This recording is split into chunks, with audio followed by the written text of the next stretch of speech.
పారిశ్రామిక ప్రాంతమైన పాల్వంచలో మున్సిపాలిటీకి ఏళ్లు గడుస్తున్న ఎన్నికలు జరగక ప్రజలు తీవ్ర ఇబ్బందులు ఎదుర్కొంటున్నారు. పాల్వంచ పట్టణం ఏజెన్సీ నాన్ ఏజెన్సీ వివాదంతో గత 26 సంవత్సరాలుగా మున్సిపల్ ఎన్నికలకు దూరమైంది. ఇక వివాదం ఇప్పటికీ పరిష్కరించకపోగా కార్పొరేషన్ ఏర్పాటుకు పూనుకోవడంతో పాల్వంచ ప్రజల్లో గందరగోళం నెలకొంది. ఈ సందర్భంగా JH9 న్యూస్ ప్రతినిధితో సిపిఎం పార్టీ జిల్లా కమిటీ సభ్యులు కొండపల్లి శ్రీధర్, సిపిఎం పాల్వంచ పట్టణ కార్యదర్శి తులసిరాం మాట్లాడుతూ పాల్వంచ పట్టణ ప్రజలు కార్పొరేషన్ ఏర్పాటుతో గందరగోళంలో ఉన్నారని, ప్రభుత్వం ఈ గందరగోళాన్ని తొలగించాలని, వివాదాస్పద ఏజెన్సీ చట్టాలు పరిగణలోకి తీసుకొని ప్రజలకు ఒక స్పష్టత ఇచ్చిన తర్వాతే కార్పొరేషన్ ఏర్పాటుకు పూనుకోవాలని ప్రభుత్వాన్ని డిమాండ్ చేశారు. మిత్రులారా, ఈరోజు కొత్తగూడెం, సుజాతనగర్, పాల్వంచ ఈ పంచాయతీలని మున్సిపాలిటీలను కలుపుకొని కార్పొరేషన్ చేస్తామని చెప్పేసి ఇటీవల రాష్ట్ర కేబినెట్ నిర్ణయించినట్టు పత్రికల్లో చూడటం జరిగింది. ఈ కార్పొరేషన్ చేసే ముందు పాల్వంచకు సంబంధించి ఏదైతే ఈ వివాదాస్పద ఏజెన్సీ చట్టాలు ఉన్నాయో ఈ ఏజెన్సీ వివాదాస్పద చట్టాలని పరిశీలన చేయాల్సిన అవసరం ఉంది. ఈ చట్టాన్ని పరిగణలోకి తీసుకోకుండా కార్పొరేషన్ కనుక కార్పొరేషన్ ఏర్పాటు చేస్తామంటే భవిష్యత్తులో ఈ ప్రజాస్వామ్యత పరిపాలన ఉండే అవకాశం లేదు.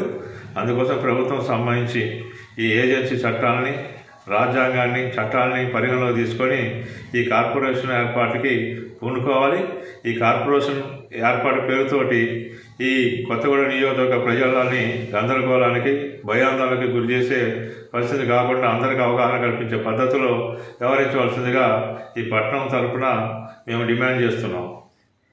ఇవాళ కొత్తగూడెం కార్పొరేషన్ ఏర్పాటానికి సంబంధించి చూసుకున్నప్పుడు ఈ పాల్వంచ, కొత్తగూడెం సంబంధించి ఎక్కువ భాగం గిరిజన కుటుంబాలు ఉన్న పరిస్థితి. అవి లంబాడి గిరిజనులుగా, తండాలుగా ఉన్న పరిస్థితి. మరో పక్క గుడిపాడు, పిల్లవాగు, పేడ చెరువు, కొత్తూరు, బంగారజాల తదితర గిరిజన గుంపులు ఉన్న పరిస్థితి. మరో పక్క తండాలుగా కరకవాగు, ఇందిరా కాలనీ ఇట్లాంటి తండాల్లో ఉన్న పరిస్థితి. ఈ తండాలకు సంబంధించి చూసుకున్నప్పుడు వాళ్ళ మున్సిపాలిటీలోనే వాళ్ళకి అభివృద్ధి లేదని చెప్పేసి వాళ్ళు చాలా ఇబ్బంది పడుతున్న పరిస్థితి. రేపు కార్పొరేషన్ అయితే కార్పొరేషన్లో విధించే పన్నులను కూడా వాళ్ళు భరించే అవకాశం ఉండదు. అందుకోసం ప్రభుత్వం ఈ అంశాలని గిరిజన తండాలు, గిరిజన గుంపులు వీటన్ని పరిగణలోకి తీసుకొని ఈ కార్పొరేషన్ ఏర్పాటుకు సంబంధించి ఆలోచించవలసిన అవసరం ఉందని చెప్పేసి ప్రభుత్వానికి మంత్రివర్గం ఇటీవలి కాలంలో కొత్తగూడెం, పాల్వంచ, సుజాతనగర్ నుంచి పెద్దమ్మ గుడి వరకు కార్పొరేషన్ చేయాలని చెప్పేసి ఒక మంత్రివర్గం నిర్ణయం తీసుకుంది.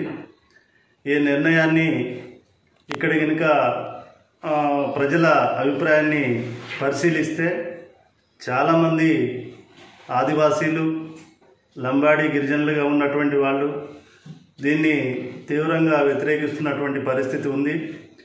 వాళ్ళు మాట్లాడడానికి కూడా కారణం ఏంటంటే ఇవాళ పాల్వంచ ఏజెన్సీనా, నాన్ ఏజెన్సీనా అనేది ప్రభుత్వం వైపు నుంచి ఒక క్లారిటీ ప్రజలకి ఇవ్వకుండానే ఇప్పుడు 26 సంవత్సరాల నుంచి పాల్వంచలో ఎన్నికలు నిర్వహించలేదు మున్సిపాలిటీ పేరుతో.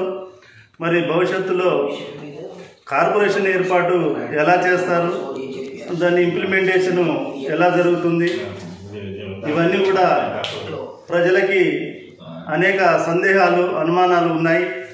జిల్లా కలెక్టర్ కృషి చేసి అవసరమైతే అఖిలపక్ష సమావేశాన్ని ఏర్పాటు చేసి అందరి సూచనలు, సలహాలు తీసుకొని ప్రభుత్వానికి నివేదించాలని, ఖచ్చితంగా పాల్వంచ విషయంలో ప్రభుత్వం ప్రజలకి ఒక స్పష్టమైన క్లారిటీ ఇవ్వాలని చెప్పేసి ప్రజలు కోరుతా ఉన్నారు.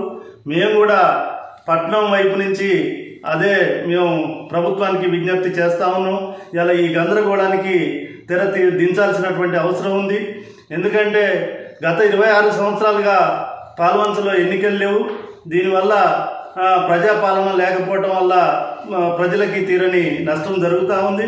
మళ్ళీ దీన్ని ఇంకా కార్పొరేషన్ పేరుతో మరికొంత కాలం దీన్ని వాయిదా వేసుకుంటూ పోతే కొండ నాలుకకి మందు పెడితే ఉన్న నాలుక ఉన్నట్టుగా రేపు కొత్తగూడెం కూడా మున్సిపాలిటీ ఎన్నికలు ఆగిపోయేటువంటి ప్రమాదం కూడా పొంచి ఉండే అవకాశం ఉంది. అందుకోసం ప్రభుత్వం ముందుగా ఒక క్లారిటీ అయితే ఇవ్వాలి.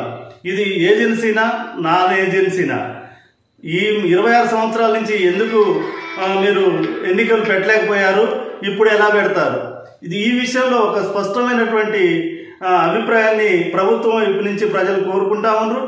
ఆ రకమైనటువంటి క్లారిటీని ఇవ్వాల్సిందిగా ప్రభుత్వానికి విజ్ఞప్తి చేస్తా ఉన్నాం.